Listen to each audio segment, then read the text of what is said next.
విద్యార్థులను గుర్తించే విధానాన్ని సమూలంగా మార్చేందుకు న్యాక్ చర్యలు చేపట్టింది. అందుకోసం కొత్త నిబంధనలను రూపొందిస్తుంది. తదనుగుణంగా ఇకపై ఏబిసిడి గ్రేడ్లకు బదులుగా 5 స్థాయిలు మెచ్యూరిటీ బెస్ట్ గ్రేడెడ్ అక్రిడేషన్లు జారీ చేయనుంది. దీనిపై న్యాక్ ఇటీవల బెంగళూరులో విస్తృత స్థాయి సమావేశాలను నిర్వహించింది. దక్షిణాది రాష్ట్రాల ఉన్నత విద్యా మండళ్ల చైర్మన్లతో పాటు పలువురు విద్యారంగ నిపుణులు ఈ సమావేశాలకు ఆహ్వానించి న్యాక్ నిబంధనలను మరింత సరళతరం చేసేందుకు చేపడుతున్న చర్యలను వివరించింది. కొత్త నిబంధనలపై రాష్ట్రాల స్థాయిలో అవగాహన కల్పించాలని, వచ్చే విద్యా సంవత్సరం నుంచి వీటిని అమలు చేసేందుకు సిద్ధమవ్వాలని సూచించింది.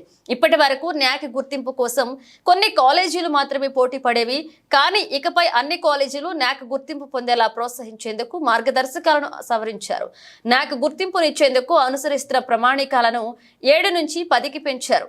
దీంతో ఇకపై కాలేజీలకు సంబంధించిన 5 ఏండ్ల డేటాను న్యాక్ బృందం పరిశీలిస్తుంది.